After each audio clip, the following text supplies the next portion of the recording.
the bottom of it with your host, Joshua Moriarty.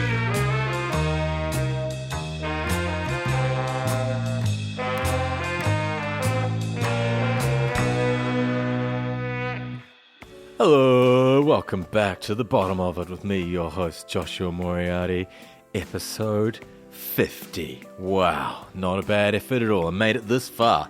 I mean, I wasn't sure I'd keep this thing alive so long. I didn't know when I started it what I was going to do, but I know I'm a pretty committed guy. No point starting and then giving it up. Well, I say that, I was just thinking about the saxophone intro. That's about the sort of height of my saxophone abilities. I gave that up after a few years. I think once I learned Baker Street and Careless Whisper, what's really even the point of continuing to play the saxophone, really? I have no intention of stopping this podcast. However, I love doing the potty. It's been great chatting with everyone, old friends and new, people who I've admired for years. It's been a blast. I said I was going to do something special for episode 50. There's a little bit of a treat at the end of this podcast. If you stick around, you'll get to hear that. What's new in JMO land? Been back in Melbourne, working on a new project with some new buds that I met at that Song Hubs thing I was talking about a while back. More of that as it develops, I guess I'll tell you more. I've been writing new All the Colours songs with the boys, getting album number 4 underway. Number 3 isn't even out, but you got to be ahead of yourself. You know, we've got to have number 4 ready to go, right? That's how you do it. If you didn't check out the latest All the Colours single, Why So Sorry, do us a favor, go have a listen. Appreciate the support. This is sort of my version of like and subscribe, I guess. Now, today's episode is with an old friend of mine. It's Malcolm Besley from Melbourne band Northeast Party House. I know Malcolm because he mixed the first 2 All the Colours records. We would have first started working together probably around 2013, just after we recorded our first All the Colours record in Melbourne. I can't actually remember how I got on to him, but I remember of all the mixes that we were having done at the time, just trying to figure out who the person was we were going to use. Mel's came back the best by far, and since then we've worked together a bunch. We've spent many hours sitting around talking music and life while we were waiting for Pro Tools to bounce out mixes in the studio. We'd rag on people, we'd praise people, we'd talk about the business, who sucked, who didn't, all the usual muso shit talking that you do while you're in the studio and hanging out. Mel's an excellent engineer and producer. He produced and mixed the first 2 Northeast Party House records, while also being the drummer in the band. He's a very talented guy. The most recent record they just wrapped was co-produced by Mal, and Kim Moyes from the Presets was also involved in production with that, but Mal mixed it. He's worked mixing production capacity, mixing with all sorts of Australian artists, Client Liaison, City Calm Down. He's done a whole bunch. I love what Mal does. I always enjoy catching up with him. He's got excellent ears, but when it comes to music, but I like his outlook on the biz and making records and what's important about playing in bands and why we do this. He's not a big ego guy. He's always been a pleasure to work with, and he's helped me through a bunch of my neuroses while trying to finish All the Colours albums when we're working together. There's a period when you start to lose your mind at the end of making a record, and Mal was always very patient with me and helped me through that. Thank you, Mal. I appreciate that. So yeah, we caught up at my place in Melbourne. We talk about art versus the artist. We talk about Limp Bizkit. Always seem to be talking about Limp fucking Bizkit. I guess I just love that band, and it turns out that I'm not alone, which is quite comforting. We talk about the reasons for writing music. We talk about lasers. Northeast Party House just played the Forum in Melbourne, which is a real milestone in any Australian band's career, and they had a whole bunch of lasers while they're doing that show. We talk about that, a whole bunch of different things. Anyway, here we go, ladies and gentlemen. Without further rambling, Malcolm Besley. Enjoy. Yeah, I don't know. I actually have no idea, because I'll put my phone on top of my amp before the gig, but you wouldn't do that in 2005. No. You wouldn't do that at Street Party Click Click. No. Hugh Waters wouldn't be Nokia be brick sitting up there. happy about that. Wouldn't fit in the tight jeans anyway.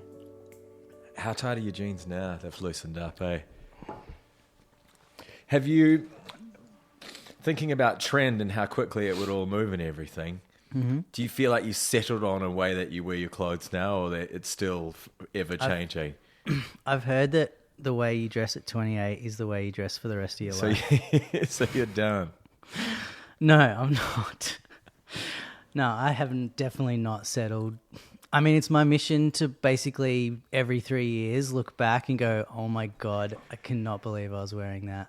If I'm not perpetually embarrassed by what I was wearing 3 years ago, then I'm not living. I think I decided to not say that, even though I am obviously occasionally embarrassed by what I was wearing. And because my mum would always do it when I'd hang out, or if I'd see old photos and you'd watch the family videos and they'd be like, oh my God, what was I wearing? Look at my hair or whatever. But I think you're just better to go, damn, I was cool then. It's like, damn, look how cool I was. I was going for that look. For sure. Yeah, I guess essentially that's what I'm getting at is if I'm embarrassed by it, it means that I was living it. Yeah, you're yeah, so I want to be embarrassed by my but former then does self. it make you a slave to trend then? Because usually you're embarrassed because it's a trend thing, isn't it? I mean, maybe.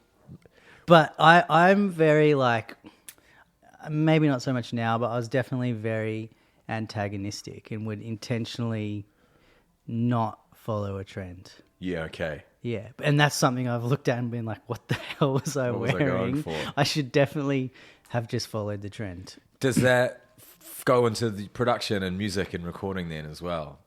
Or are you more aware of the trend when you're working on records? Or do you say, fuck the trend? Clothes and music, so I don't hold them. They don't run by the same like code of ethics for me. Okay. Your Yeah. artistic expression is very different in those different worlds. Yes. But do you listen back to something from 3 years ago and go, oh... As a writer, mixing, production, yep. Yeah, okay. Yep, for all three. Because you go, now I've But got a better in different compressor. ways. Yeah. You've always got a new plug-in that's better than the old one, eh? Well, firstly, no, because I'm not a gear nerd. I've never been a gear dude. Okay. It's not my thing. It's not my... I'm pretty sure I had better plugins 3 years ago. Getting worse. Yeah, I'm downsizing. I'm going minimal. Just give me the stock. Yeah, I mean, I think the question was like, do I have that There's no same real antagonistic approach to my music production? No. Yeah, okay. It's a funny one. I do regularly go back and listen to things that I've done just to see if I'm getting better or getting worse. Yeah. And I think it just depends on your mood sometimes. Sometimes you listen to it and go, that was sick. We were totally into it. Maybe there's a few dodgy decisions that you've made. But I think more importantly is just if you were all really committed to the cause, even if the cause is kind of whack. Yeah. At least if you're all doing it. Yeah. Yeah. 100%. I think like it's so much just about an expression of what your head was at that time. Yeah, totally. And you really have to, I think when you're making something, you have to just be like, this is where I'm at. This is the truth of where I'm at. And not trying to create something that your 10 years from now self is going to like. Like, just make it for who you are right now. Express that. Yeah, I guess there's that. But I always get into this, I still want it to try and age grace. Fuck yeah. Yeah, you want that. Yeah, but maybe more in the production, I think, more so than maybe the songwriting or the lyrics and things. Like, can you produce it so that it still sounds cool? Like, when was the last time you listened to Nevermind? I don't know. Like, Still sounds I amazing. wonder. I know with Nevermind. I mean, they were ambitious going into that record. Like, Kurt Cobain said, "I want to be the biggest band in the world." Yeah. To their A&R guy, and that was the intention. They Get rehearsed Bushwick. 9 to 5, like 5 days a week, for a year or something. Like, that was definitely their intention to make a timeless record and a massive record. But at the same time, there's no metric they could have had sitting there going, "We've done a timeless record." Or, Yeah, how do you even know? they Is it don't. just... And like the interview with Butch Vig that I've seen, he just goes, "We knew we'd done something great, but we didn't know how great." Yeah, you don't know how So great. I think you know when you're onto something exciting, you know, like, oh, this is probably going to connect a bit, probably have some radio play. But yeah, do you know, like, did Quincy Jones and Michael Jackson know what they were making? with Thriller? I have no idea. Well, because I haven't read much about that. No, that I don't know record, much so either. I can't rattle off facts about that one. I've watched the Bad one, but Quincy didn't really do much of Bad, I don't think. He did a little bit, maybe. Yeah. I have got the Dangerous poster. Yeah, that's what I was looking at. I've got Dangerous, and then I've got a Prince thing over there. Yeah. A few people have commented on my Dangerous poster since Michael Jackson's now. We know he's more of a pedo than we ever did. He was legitimately dangerous. Yeah, I mean, that was he had an album called Dangerous. He had an album called Bad. He had a song called Pretty Young Thing. So I heard that in the supermarket the other day. It was like, PYT. He was trying to tell us something, maybe. I don't know. I don't want to go there. Nah, probably not. But yeah. it comes into that leads into art versus the artist, though. How do you feel about that then? Yeah, so, all right, well, you've gone there. I heard Louis Theroux say something in the wake of the Michael Jackson thing that I can't repeat, unfortunately, but he... Oh, because you can't remember what he said? Yeah, but if you want to look it up, check out what Louis Theroux said about it all. It was, I don't know if I agree, but it was certainly got me thinking and was a really interesting perspective. But he essentially separated artists from their art. Mm-hmm. Yeah, I was talking to, I think it was a friend of mine manages Phoenix, and we're hanging out in LA, and it was Phoenix had done a remix of an R. Kelly song or something. Yeah, and I guess they didn't know the extent of what R. Kelly had done yet, but the management was saying, "Hey, you guys should probably pull down that R. Kelly remix off your Spotify or whatever." Yeah, and I don't think they'd seen the documentary. They didn't really know much about it. They're like, "But hang on a second. You know, if we took down," and then it's like it being very French about it. But their point was kind of... Keep going with the French. No, I can't. If I remember the story perfectly, I keep going. Bonjour. It was something along the lines of, if we do that, we take Picasso's pictures down from all the painting, the galleries, and it's a pretty nuanced and complicated argument. Yeah, and I really haven't read or thought about it deeply enough to sit here and be like, no, but all I'm asking is your opinion on it. Just thinking it through now, I'd probably be leaning towards, you can't. Yeah, that argument of like, well, if we take down R. Kelly, then what do we do with Picasso? Yeah, well, then also James Brown gets taken down because he's a wife beater. John Lennon, Jimi did some Hendrix, dodgy apparently. There'd be all sorts. If it's kind of like, and then what sort of criminality do you draw the line at? If it's like, it's only. But I think you can make the decision for yourself. Yeah, I guess that's it. Don't want. Yeah. For now, anyway. Yeah. But I mean, I've had this dilemma frequently with Fred Durst. Right. Because it's like, I listen to Limp Bizkit and I'm like, you're a fucking dickhead. He is a dick, eh? But this song fucking rules. I know. I do and love Limp I've Bizkit. had that artist and art dilemma while listening to Rollin', Break Stuff. Yeah. He is. Particularly that first album, like, it is just so fucking whiny. He's the worst thing about Limp Bizkit, though, really. But at the same time, like, he's... Yeah, you need him there, though. They're not Limp Bizkit without something him. that he brings is something in that delivery that connected. I know. I mean, but a lot of the time I'm I'm paying entrance fee just to hear John Otto play the drums and for the production of that. Giant riffage. What's Wes? Wes. Those riffs, the riffs on Rollin', and it's some of the hugest guitar sound I've ever heard. I think it's the first track off Hot Dog and Chocolate Star Water, Hot Star. Man. Yeah. Which has a little Trent Reznor diss embedded in the whole song is just him being taking the piss out of Trent Reznor, who without knowing much about Trent Reznor, who may be one of these people that turns out to be a psychopath, seems like a legend. Yeah. So it's hard to get behind Fred on the Fred versus Trent debate. Well, also because since then, Fred hasn't done so great, and Trent's just become more and more. Yeah, he's a bit of like a Tom York kind of dude who sort of has not to the same extent, but someone who's sort of continually reinvented themselves and stayed relevant throughout, despite getting older. I wonder if apparently he's a health junkie now, which I connect with. Yeah, so he's always been a junkie. Yeah, it's just switched it to, because I saw Nine Inch Nails for the first time after he'd cut his hair and got buff. Right. And he was just, the whole set was just him out the front with the tambourine, and it was amazing. Like I've never seen someone command the tambourine with so much like presence and power. He was like, I just remember watching him going like, he's a fucking legend. Yeah, he totally is. I guess the other one who's sort of gone junkie to health junkie is Anthony Kiedis. Looks like he's not quite as much of a legend, I don't think, as Trent. Yeah. We were in the car driving back from Sydney the other day. We played at Frankie's on Saturday. And by day 2 of the 9-hour drive, 9 hours up, play 9 hours back, you start losing your mind. And we're trying to write fake Chili Peppers songs on the acoustic and sing them as the three of us in the car. And we fucking nailed it. Yeah. We We're got talking one. like Blood Sugar Sex Magic. Nah, era? Californication style. Oh, yeah. Where they're not... Did you put your feet out the window? No, I will next time. Yeah. Maybe I'll record it and put it at the end of this podcast if No. I can get around to doing it.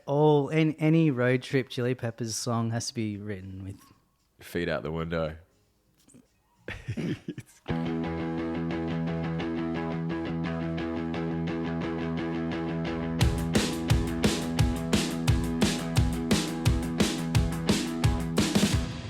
played the Forum the other day. Yeah. How was that? It's as Brilliant. good as it gets. Like, what a place. Yeah. It's like, even if you could fill out bigger venues than that, you might still want to play it, It's just such an amazing... Yeah, you want to tick it off your rock and roll list of places to play. Yeah, for sure. That was a personal and career milestone, and it felt like it. It didn't feel like, we didn't have to make it into this great thing. Like, it just, the whole day was wicked. Yeah. Have you played there before, supporting anyone or anything like that? Right, so the whole thing was completely... Totally new. I've been to a few shows there. Yeah, of course. Gomez and NoFX I've seen there. Well, that's it. Yeah. I haven't been to many shows Why there. not? I seem to just find myself... I think, like... Do you just not go to many shows? I don't hate go... music? No, I love going to gigs, and I definitely don't go enough. Find myself a lot at formerly Hi-Fi. Which one's that again? Max Watts. Oh, in the city. Corner Hotel, Northcote Social Club. Yeah. I know, I think because I go to gigs more than I go to concerts. So I tend to be frequenting the smaller venues. So I don't get along to like the Forum or Rod Laver or Margaret Court that often. Yeah, I guess that's when the band's at a particular size. It's a level. concert. Like that, for me, like as soon as you hit like 2,000 people, it becomes a concert as opposed to a gig. I never thought about the difference between those two things. I sort of had that epiphany at the Forum. I was like, this isn't a gig. Like this is a show. This is show. Yeah, and that's why it felt really special. Yeah. And you had all the fancy lights going everywhere, and we spent all our profit on lasers, man. Yeah, that's. We give back. That's what you got to do. I think so. It was worth it. Like I remember complaining about how much it was costing because lasers, you have to have like a safety operator with them. There's a lot of work involved, and we got 4 of them, which is like, I don't know. Are they wearing high vis? Yeah, it's That's like the that situation. That sort of situation. Yeah, because you can't, if they go in your eyes, like you're done. So they have to set them up in a where they can't go in anyone's eyes. Yeah, I don't know. We'll have to do a little more research, but nah, fuck it. Just say it. It doesn't matter. That's what podcasts are for. Yeah, spreading. Yeah, spurious, spewing. Yeah, thoughts.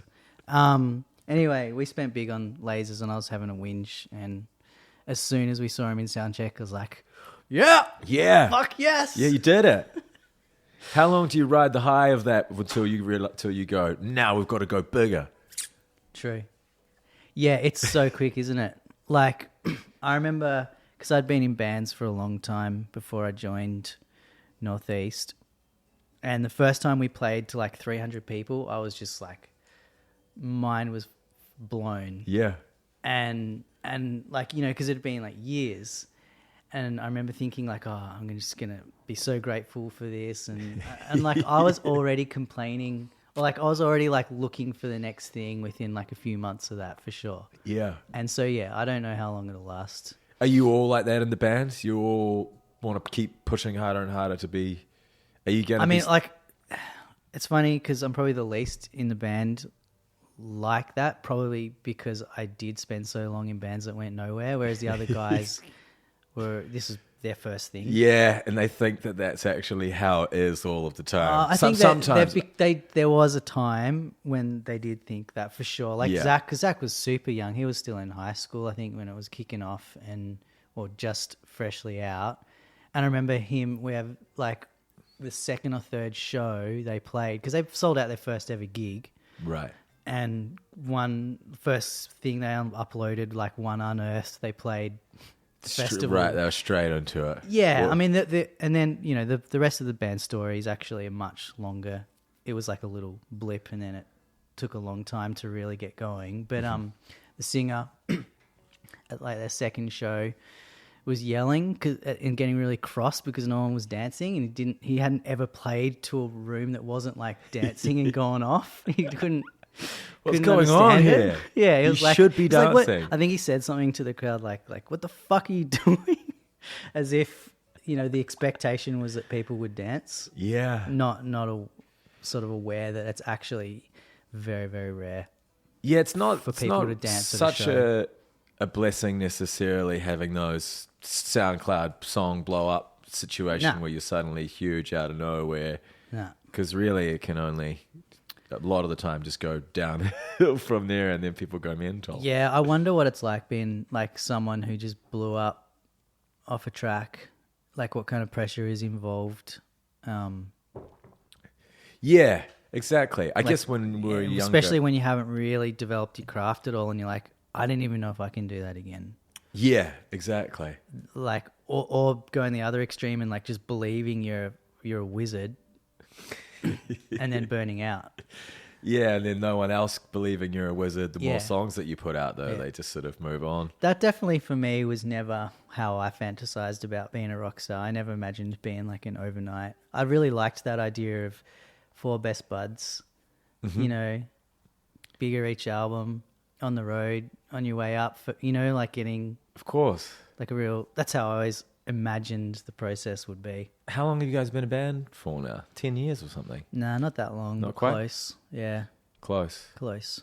But that includes like the sort of messing about in high school before it was like a real thing. Yeah, I yeah. think. So it would Have probably... to ask one of the other dudes. I'm not a founding father. Right. I joined because I recorded the EP, Okay. and during the process of that, the drummer left, and I joined. And you then. play the drums. Yeah. Then. So I did sound. I did produce their first EP and did front of house on their first like tour.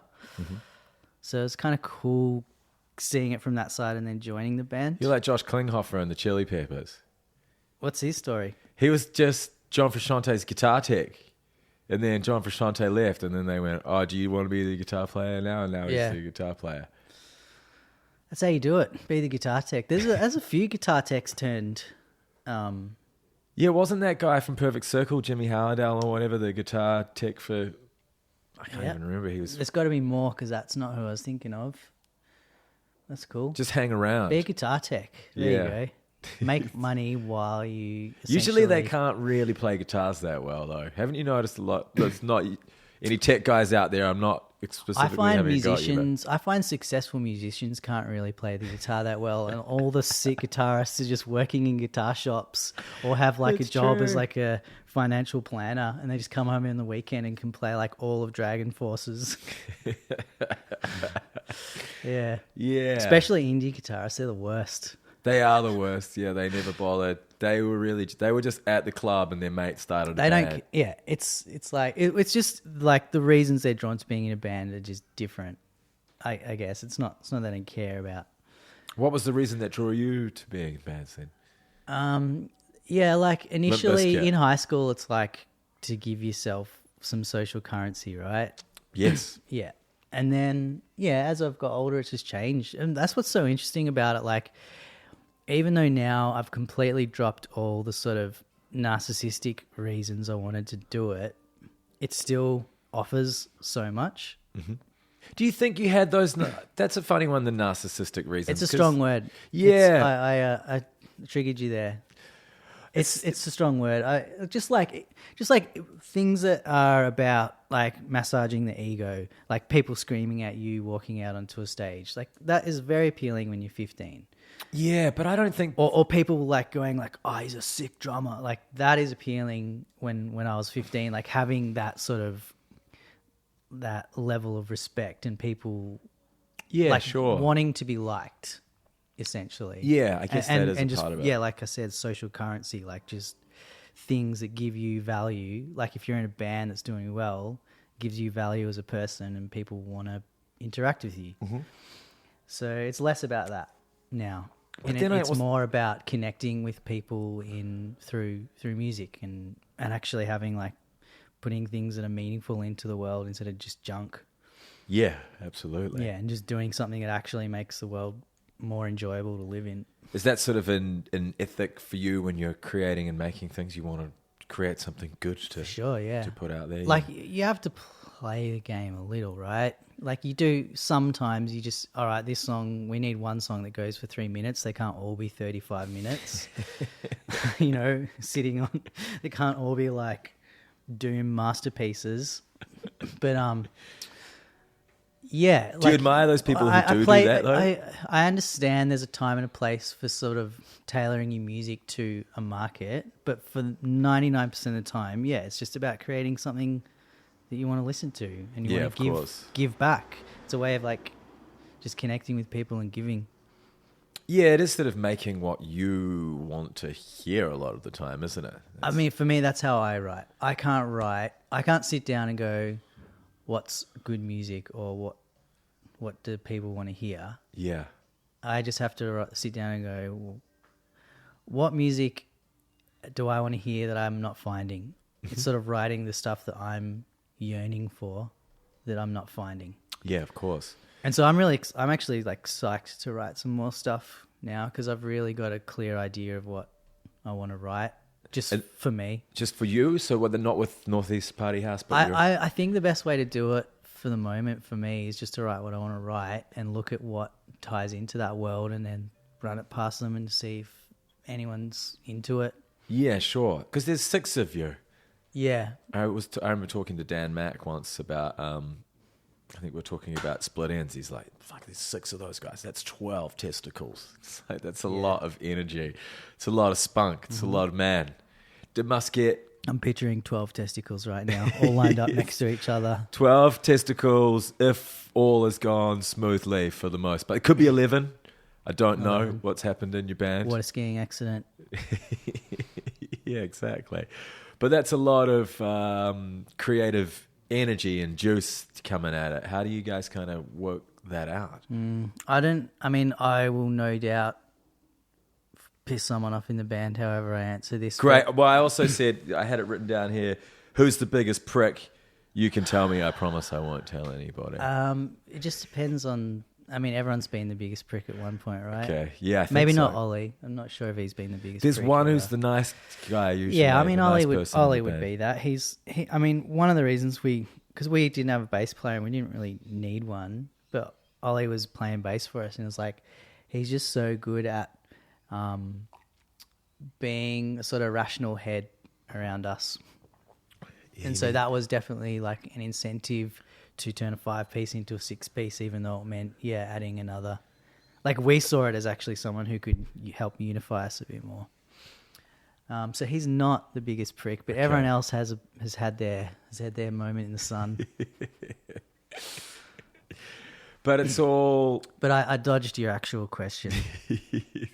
But it has been you at some point, so that's at least you've made yourself culpable. Yeah, I think so. Definitely. Probably less, maybe. Is it getting easier I think I sort of, because I came from a producer role, I originally fulfilled that role as being the one who could create a bit of cohesion between them. And over the years, that has sort of, I've been swept up in the drama and the politics, and we've had to call Ollie in. Yeah. Are you still producing the records? Yeah. This You one had- this one we produced ourselves with Kim Moyes from Presets, but I mixed it. Yeah, okay. But yeah, we wanted to step outside, just us for this one. How did that go? Did you enjoy the process? Was it terrifying? Was it hard to let It was go? good and bad. It was all of the things. Yeah. Yeah, and like he was great and he wasn't great. Like it was all of the things. So, but it was definitely something we needed to do, and I'm really glad we did. Yeah, and you do it again? Not with him necessarily, but with someone else? Yeah, I think we need to. I don't know how. We haven't really sat down and talked about how to do the next record, but I think everyone came out of this one going, let's not do that again. But we've said that about every album we've done, like, oh, let's not do that again. Let's do it different next time. Yeah, you do always want to do it different next time. I always feel the same way. Yeah, but that's like, oh, I'm excited about this new thing we can try. Whereas for us, it's like a negative motivation. It's like, let's not do it that way again. Because that was... Okay. But it hasn't... They've obviously worked. There's obviously been something we've done right because... Because you played the forum the other labels night. keep saying, here's some more money to make another album. Yeah. Yeah, and we played the forum, so... You're definitely doing something right. Yeah. Yeah. But look, everyone does right, and the levels that each person contributes is definitely pretty varied. Yeah, sure. I guess when there's 6 of you, you have to sort of... I was wondering how Radiohead would operate. I feel like it's Johnny Greenwood and Tom York who are probably bringing in most of the Yeah. the ideas, and then everyone else obviously contributes a lot, but it's like there's always a few people who are the core. Yeah, well, I mean, Right, Mitch and Zach produce most of the core melodies and key parts. And then, like, this is really generalizing, and then Sean and I really fulfill like a production role. Mm-hmm. And Jackson is like a guitarist, and Ollie's like a bass player. Yeah. But, you know, but there's songs on the album that totally contradicts that model I've just laid out. You know, there's a song where I wrote a bass line or Jackson wrote a bass line. Yeah, you of know, course. But yeah, That'll for sure. happen. I think what I've learned is 6 people is too many. There's an expression that no good joke survives a party of 6, which I can elaborate in detail if you need. But essentially, I think when you look at the really successful songwriters, it's 1 or 2 people working together. So then do you think you need to tone that down as you go forward and you... We'll figure that out. I don't know. That It also depends on, it's like, what song. Let's see what songs are, how they're received off this album. Let's see what writing combos connected with people. And then also, what music does everyone feel like making now? You know, because that will determine all of that.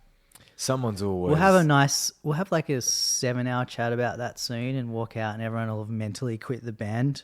And then we'll get together and play a show and be like, no, we'll keep going. That's what's going to happen.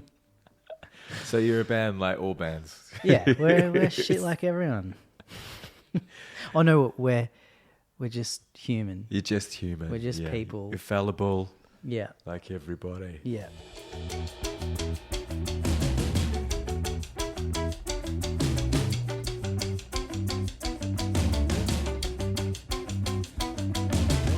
Do you have plans to be the hugest band in the world and take over everything? No, it's ridiculous. I guess, yeah. But I'd like to be bigger. Yeah. Yeah, but That's I don't. But like no. I think that'd be weird being like mega big. I don't know. It can just be... It's what I find fascinating. I'm not prepared. Like I want variation in my life. I want to experience so many things. And I think the amount of work and effort you have to put in to be a 1%, like you have to be obsessive, and that just doesn't seem like a good life to me. Yeah, you got to be a psycho. I don't want to be like one of those psychos who just does it 20 hours a day forever and compromises like everything. Yes. Like music is just one component of so many amazing things that you can interact with in consciousness. Yes. Yeah, that's a good way to put it. Is there anyone in your band who is the full-time psycho like that, though? I mean, I produce and mix, and I'm in a Yeah, band. so I probably clock the most hours, yeah. But that's partly out of necessity. It's not, to make an income. Yeah, for sure. But who's the most obsessive? I mean, Sean has the most focus. Like, that guy can sit and work on a snare drum for like 6 hours. He's insane. He just has like razor focus. Wow. But I don't know if he's the most obsessive, but he definitely is the person who fatigues the least. Mm-hmm. That's probably a good way to put it. Do you want to be more of a producer though? Is that something that you're looking at doing, or are you doing that less now? That you're doing more of with the band? I mean, only last year I didn't do that much production because we were writing the album, and I did a lot of mixing because that's what came my way. So you're focusing. I don't know. I need some time. I need to go sit on a rock in a garden. And when are you going to sit on a rock in the garden if you've got this a wife afternoon. and 2 children? I'm actually going to to do it tomorrow. I've literally scheduled in like an hour to sit down and just think about what I want to do. 1 hour.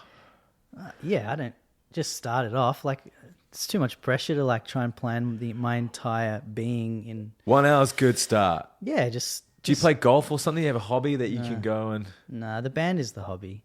Like, really. It's like, not, though. It is. I know, but it's not. It's your job as well. Yeah, but that's like when my dad would say my mum... It fills the space that the hobby would be. Because it's like, well, okay, so I work basically full time and I have a family, and then I'm in a band after hours that does tours. Like, there's no space there for a hobby. I could create the space, but it comes at the sacrifice of something else that currently I'm not willing to do, which would basically be like family time, right?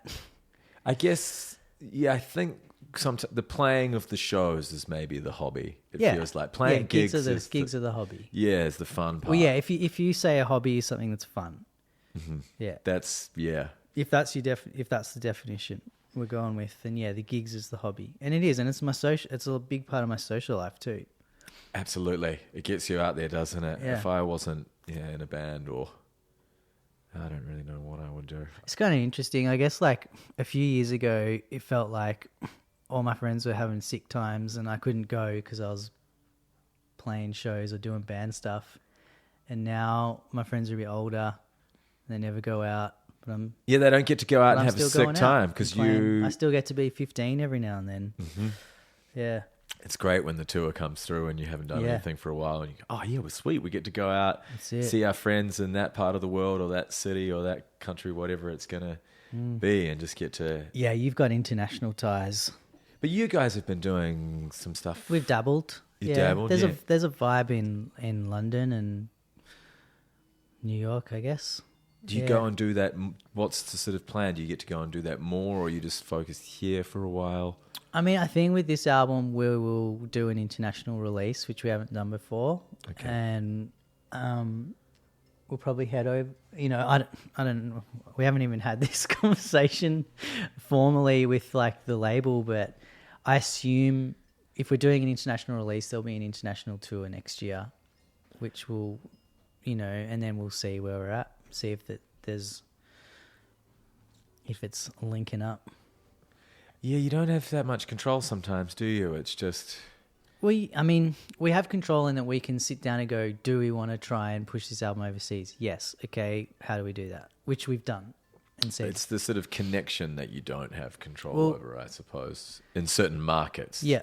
Yeah. If you had heaps of money and time and opportunity, you could go and try and hustle those markets harder. But yeah, once you have 6 people, everyone's got commitments. It's just, you've got to kind of hope sometimes that it just works, huh? I think you realize more and more as the years go by. I can hear all those like entrepreneur spokespeople just yelling at you right now. Like, sit there and hope that it works. You got to get out and work. You got to do it.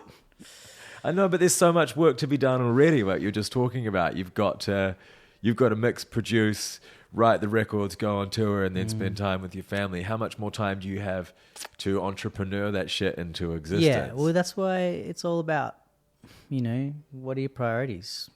Pick what you want to do. Weigh it up. Everyone's got the same amount of time in a day. choose the things you want to do. Choose them wisely, you know. That's why that's what I'm saying. It's like tomorrow I'm literally going to sit down and be like, well, what do I want to do? How am I going to allocate my time for the next 6 months? And I don't do this by the way. Like, I'm an organizational nightmare. That's why I'm doing it.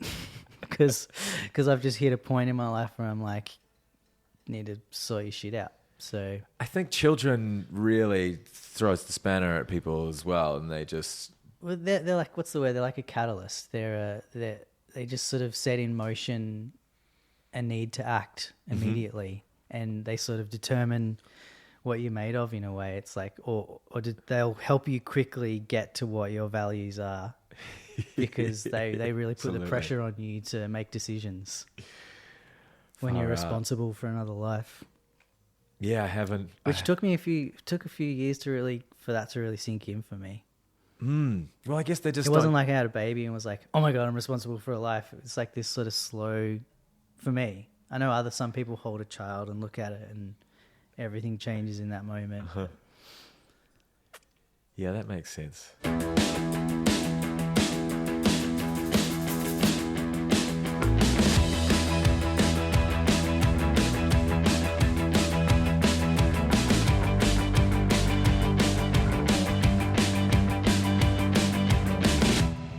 What song do you never need to hear ever again?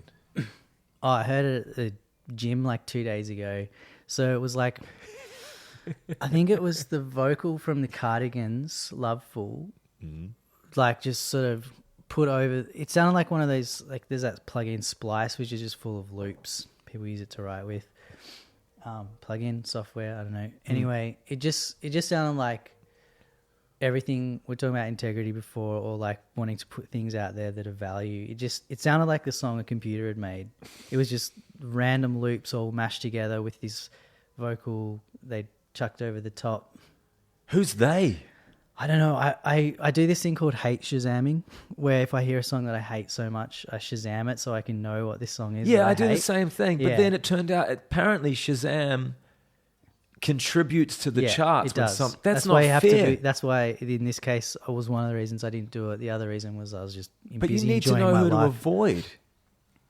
Hey? You need to know who to avoid. Well, that's it. And it's a good discussion. It's like, it's fun talking about songs you hate, Yeah. which is why you're bringing it up. Of course. But so that's not a great one because I can't tell you what it is. But it's just these like disco gym tracks where they get a vocal from a previously hit song and then reinvent it over new chords and new sort of generic club kind of And you bed. do those are and, at the and gym, the chords aren't they? never just work with the vocal, and you're so used to hearing it, so conditioned to hearing that vocal with these other chords, it just always feels like grating. And this was just the worst I'd heard of that, and it just sounded the most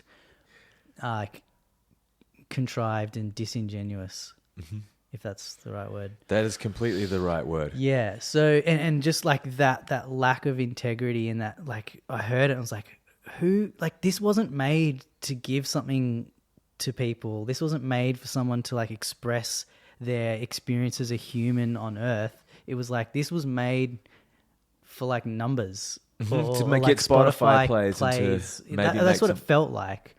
Yeah, mean, you're- I'd love to meet the people who made it, because maybe they did have a great experience with it, which often turns out to be the case with artists you judge from afar, and then you meet them and you're like, We've all been through oh, that. they're a legend, and everything they do they love, and it's coming from this beautiful place, and I'm a total dick. I know, I've learned that lesson so many times. But right now, in the safety of this room, let's continue to judge. So Let's assume that they're... a song that I hate, that I sort of never want to hear again.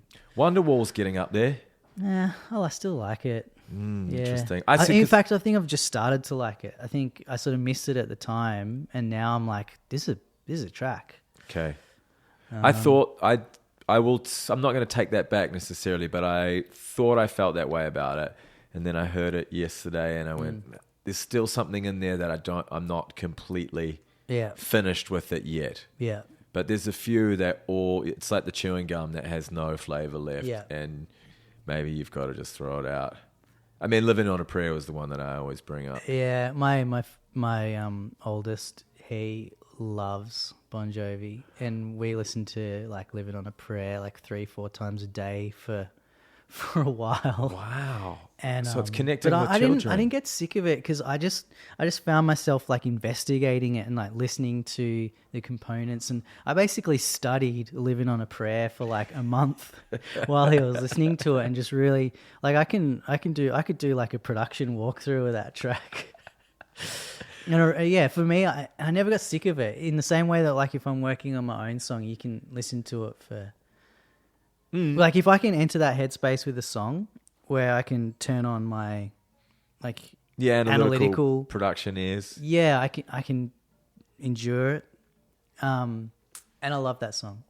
But two songs that's come to mind is just songs that every time I hear them I'm like, turn this off, is I think it's Mojo Lady. Okay. No one said that one yet. That's fresh. And Lady. Yeah. Yeah. And the other one is a very similar sounding song, came out similar time. Is it Music Sounds Better With You? Yeah, I could happily never hear that again. Yep, that's the one. Those two. Stardust. Which is what, one member of Daft Punk, I think? Yeah, right. That's the vibe. Yeah. I even think... I could happily never hear those two songs. What about One again. More Time? That one's getting super played out.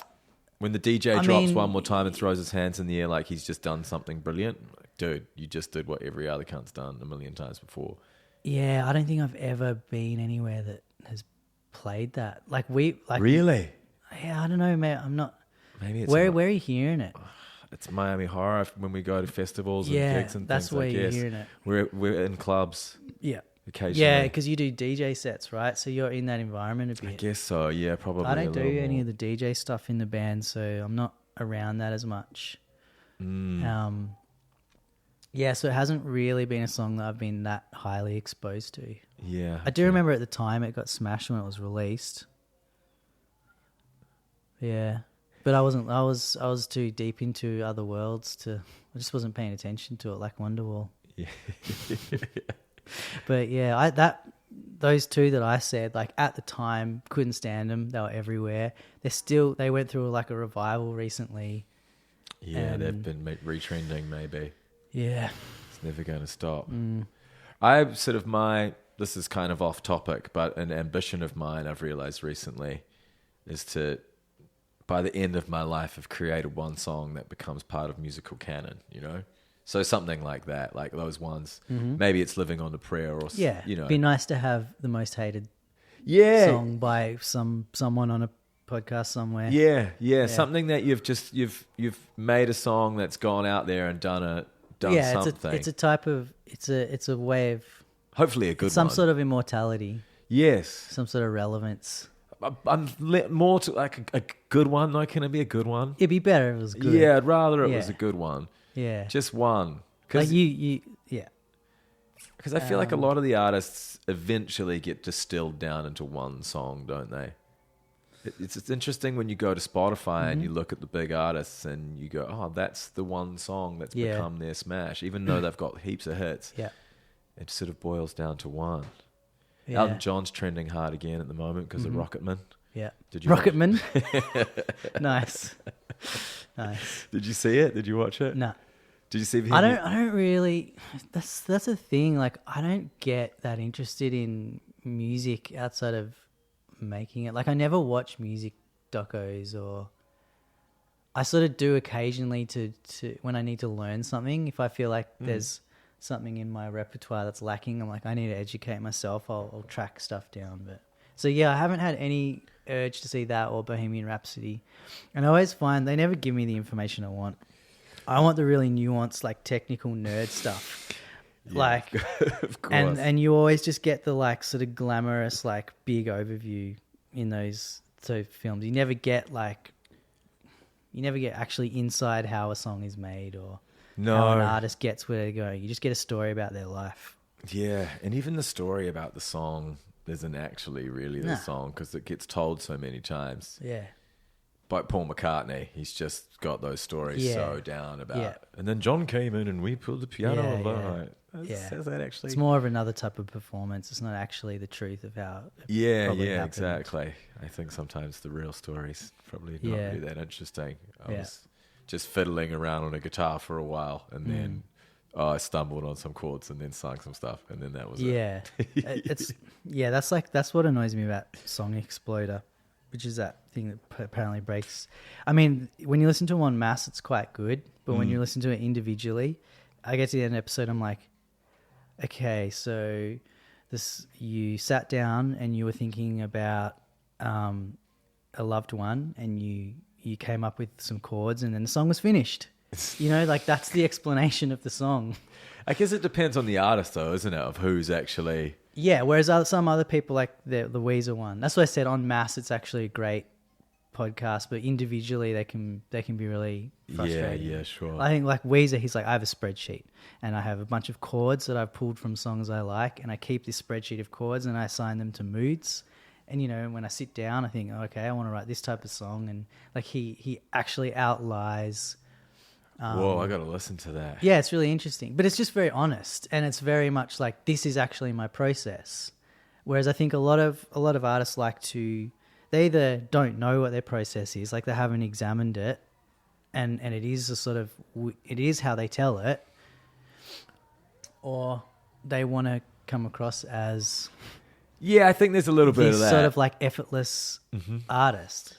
Well, I think there's, when I say I mean I think a lot of artists want to be perceived that way, and they really cultivate that look, and they don't want to sit there and tell you the unglamorous story of how they wrote a song. Like, oh, we wrote this riff, and it took us like 4 days to write this riff, and we argued about it for a week, and then we sat and had a meeting about it, and I actually copied it from this other song, you know, like, and when I wrote it, I was trying to write this type of a song.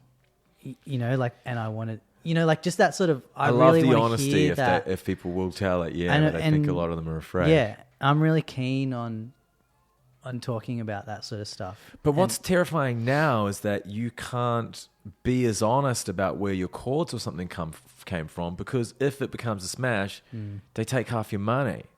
Yeah, right. Maybe that's why. I don't think that's why. I don't think everyone's probably thinking that. But it is scary to think now that.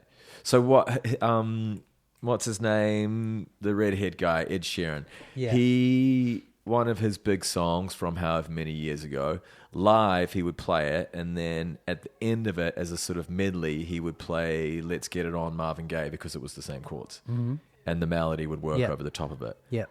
So he would do that, and then Marvin Gaye's estate, being the fucking cunts that they are, who sued, you know, Robin Thicke and Pharrell for that. That was an interesting one, because that wasn't actually a chord progression. Exactly, it was a vibe. It's like a homage to that song. It was a production related, which opens up the whole thing about, do we change how we see production, blah blah blah. Anyway, continue. No, I know, and that's the thing. And so they're suing Ed Sheeran because of the chords and the sort of feel of the drums or something. But it's all, what, do they own those chords because they were the first person to have a smash with those chords? Is that how it works? I mean, I think about that like in 10 years' time. And especially like I was talking about Splice before, which is just a big sample library of actual loops and people just taking stuff from real songs and using it to write with. Yeah, the law is going to have to change, because there's obviously going to be a point where it's really hard to write a song with the chord progression that hasn't been used. Yeah, and eventually like there's so much less available to you now than there was 40 years ago. Exactly. Yeah, eventually there will be a smash with every single chord progression. Maybe yet there hasn't been, but soon there will be. That's what this song that I heard at the gym that I'm telling you about, like, it sounded like, oh, this is this dystopian future of music I've been imagining, where there's no chords left and this is what we have to do. We just have to get vocals from old songs and mash them over like weird mashup of... There's another one I've heard, it's got like I don't know, you can hear like a Cypress Hill loop, which is he's probably sampled it from some old... Yeah, they would have taken it, definitely. Thing. But, you know, they use... And then it's mashed with this other loop from another song, and then they've written new vocals, but then within the vocals, they reference other songs. And it's like, it already feels like it's getting to what I thought was still another 10 years away. I don't know if it's bad, but for me, in the way I have thought about music... it makes me Yeah, so what's concerned. the antidote to that? Well, I mean, like, again, it is almost already happening, and it's just like people going completely the other way and trying to strip things back to this really minimalist, honest approach where you have like 2-piece garage bands. But then they're just going like, to sound like 2-piece garage but that's bands the thing. It's like existed. it's reviving something already done. Yeah. I don't know. I don't know. If there needs to be an antidote. It's just what it is, and you like it or you don't. You do what you want to do. Mm-hmm. And if you feel like it's going to a place you don't want to be involved with anymore, you do something else. Yeah, go in another direction. But yeah, I'm kind of, I don't know what's going to happen. Do you see a dystopian future? Yeah, I mean, I do, because I was thinking like the power of plugins right now is just like I was saying to you before. I've minimized plugins. It's because I guess I'm still hanging on to the digital equivalent of wanting to have limitations in what I do. And have boundaries and just being creative within those limitations. Because like you can get plugins now that you can just simulate any guitar amp or any synth or anything, and it's getting to the point now where you could probably just like type lyrics in, sing into a mic, and then choose a singer, and then that person sings your song. Like that sort of technology is like within grasp, and that for me is like, that's game over. But if I can get Kurt Cobain to sing on my song just by typing lyrics and notes into a plugin, and then choose my performance, like, gravel up this vocal. Some nerdy entrepreneurs listening to this and has already begun the algorithm. But that for me is like, I'm out. I just want to go move to the bush, sit around with some man. I'm leaving my wife. I Sit haven't around told with her some yet. man. No, I just want to go to the bush with some people and like bang on a drum around a fire. Like that's what that makes me want to do. Yeah, okay. Going right back. Yeah, like connect with my... Yeah, your tribal... Just connect with archaic being nature. alive. Mm-hmm. Yeah. But sort of with the dystopian future and all facets and ways of life, do you see that happening? You get scared of the political climate, all forms of technology. Are the robots going to take over? Yeah, scared of all of that. Right. Yeah. And more so Environment. since you've had children? Yeah, of course. Amplifies it 100 times. Mm. Yeah.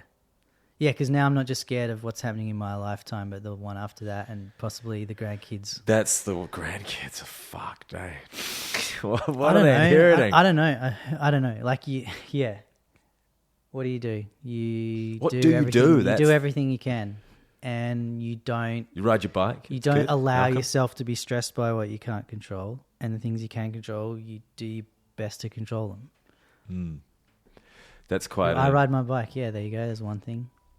I was talking to a younger guy the other night after a gig, and I was talking about LA and some things over there, and he said, "Yeah, I was there, but there's too many homeless people, and then there's Hollywood and all the money. It just made me feel weird." Like, yeah, that's one side of Los Angeles. Yeah. But it's just when there's something about early 20s or something, or that sort of outlook that you have when you're a little bit younger, things really fuck with you and you're like, can't believe the injustice of the world. I was the opposite. I'm like getting to that now. Right. Because I was so oblivious. Like I never listen to the news. But I know what you mean. There's an excitement. Like when you're in your 20s, there's like an energy. I think so. Yeah, and it always, it's sort of what punk rock is, right? It's like that energy of rebellion and outrage. Protesting, and that's usually younger people that are involved in all of those movements, because there's this sort of, I don't know, they gravitate towards, what's the word, like, I can't even... Extremes? Or Yeah, just I think things so, Things that are really stimulating and engaging. I guess and so, visceral. Yeah, that's it. Yeah. And then as you get older, you have to make peace with reality. I'm sort of simultaneously making peace with reality and also actually paying attention for the first time. So sort of going through both at once. You watch the news? No, I listen to like ABC radio, the one that's 24-hour news. gets a lot of BBC news. I listen to that occasionally in the car, so I'll probably get like a news update once a week on the rare occasion I drive without a kid demanding to hear Bon Jovi. He's moved on from Bon Jovi, by the way. Phew. Yeah. Are they gonna be musicians, your children? You'd force them into it. Well, yeah. Gonna force them with a cane. Definitely. Yeah. Going back to basics, old school shit, whack 'em with Yeah. a ruler Yeah. until they rock. Proper, no generation snowflake, just good old fashioned values. Yeah. No, like it's like obviously I have a lot of good information and resources if they choose that, and I'll expose them to it so they have the opportunity to choose it. Mm-hmm. But yeah, anything you try and push your kid into, they're not gonna want to do it. I don't think so. And anything that you make work instead of fun, they're not gonna want to do. So, yeah, I guess that's it, huh? So things I don't want them to do, I'll just make really, really hard and really. Yeah, for sure. But like by the time they're old enough, there'll be that vocal plug-in and it'll be. Sort of. But maybe that's their way of rebelling against me, like purposely using technology they know I hate. I'll be playing my drum in the bush and. Yeah, that's kind of what happens. Well, I've been spending quite a bit of time with Danny Harrison. And so obviously he's inherited a lot of his father's, George's stuff, like guitars and... You've been spending a lot of time with Danny Harrison. Yeah. Who is George Harrison from son, the Beatles' yeah. son. Yeah. Okay. Well, yeah, good friend of mine's dating him. And Okay. we went and did the record. Where does he live? What country? He's in LA. Yeah. I interviewed him on the Is podcast. everyone in LA? There's a lot of people. I get a lot of LA FOMO, a lot of New York FOMO, a lot of London FOMO. A lot's going on in LA, for sure. All right, back to your story. But the story, more so anyway, just when we went to the studio in England to record an album recently, me and a friend of mine, Moriarty, and there was a bunch of the gear there, and he's like, "Oh, don't worry about some of that gear. If it doesn't work, I've got the plugins for everything." And he's got this amazing Logic set up, and he's got all of the plugins for everything, all the fake synths. He uses heaps of computer drums and everything, and makes music in the really future now sort of way. And I don't think is sort of that fascinated by. I mean, obviously he's a great musicologist and he knows the instruments and all sorts of shit about music, but I don't think he likes to make music like that. So I think that's sort of rebellion that you're talking about ends up happening, doesn't it? Yeah. My dad's a real estate agent. I'm not. Yeah. I'm the same. Yeah. You go in a completely different direction. Chemical engineer turned like HR and logistics. So it was my rebellion. Just doing music was, I guess. Yeah, of course. Yeah, which is another reason, like you asking what got me into it and what sustained me. Like definitely there's an element of rebelling against what was considered the right thing to do where I grew up. Yeah. I think I just liked music, maybe.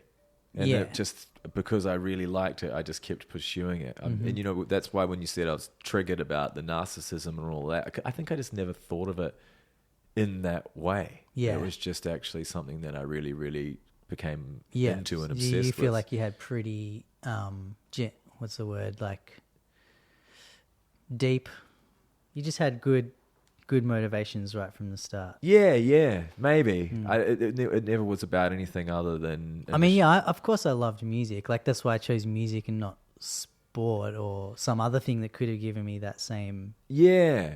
It was quite innate but... for you that you just end up going in that direction. And then once you start playing the gigs and doing things, then all the other superfluous stuff that you're talking about, other reasons start to come to life. Yeah, but at its core, it was... That's why it's so cool. Like, even though I've outgrown who I was then, the music itself still offers so much. Yeah. Even to someone who, relatively speaking, is much more sophisticated to who I was. Yeah. You think you'll do this forever? I mean, I think I'll always want... Yeah. Yeah. I don't know if as a job, but yeah. Yeah, okay. There's a lot of cool things to do. Yeah, there are. It leads you in a great direction. What's it like to be in a wingsuit? What's a wingsuit? You basically fly. It's like Superman thing. It's skydiving. You're wearing this suit. It's The made out- wingsuit. Shit terrifies me. I went skydiving because I saw Point Break. I thought it was going to be real fun, and it was fucking awful. You hated it? I hated it so much. I've never been so happy to be on the ground. It was an exercise in gratitude. Yeah, that's actually kind of what happened. Hang on.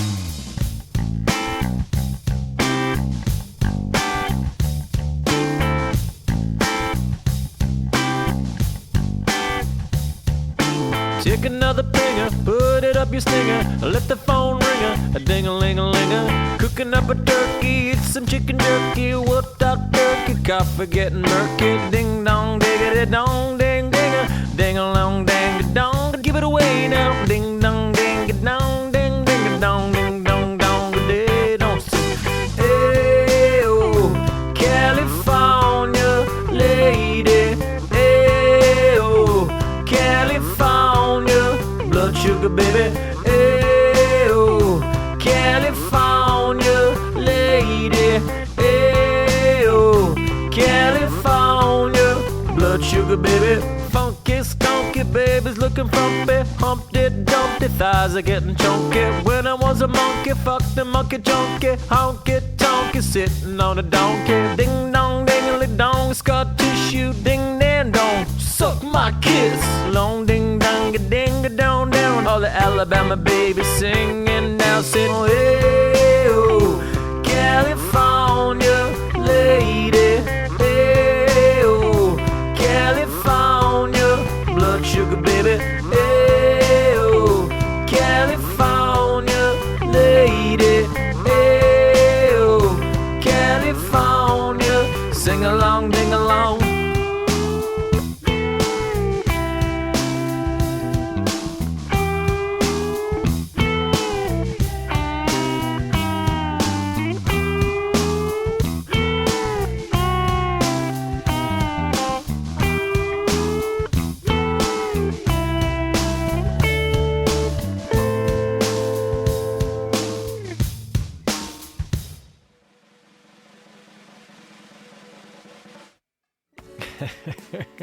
Chili Peppers B-side for you there. Stumbled across that one recently. Not sure if it's from Californication or Stadium Arcadium. Don't know why it never made it on one of their records. That's funny. There's my little episode 50 gift for you.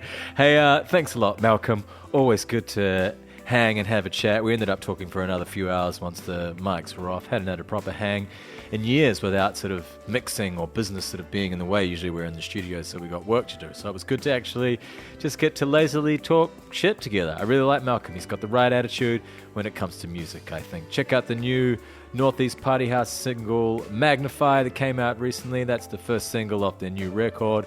Mel played me a bunch of the other songs, and it's all sounding tip-top. Keep an eye out for the record very soon. A few of my favorite Northeast Party House songs are Girl, it's off the record before the second record, and Dare, which is the title track off the second record. I'll put links to them in the podcast description as well. I put a link to that Ed Sheeran, Marvin Gaye similarity court case thing for you to check out, see what you think. I don't know, music's always going to sound like other music, so give it a rest, will you? Alright, thank you so much for being here for episode 50. Gotta keep it going until episode 100 at least, I guess, huh? So I'm lining up lots more at the moment, plenty more to come. Till then, take care, be safe, use less plastic, and don't be a prick. Thank you very much. See you!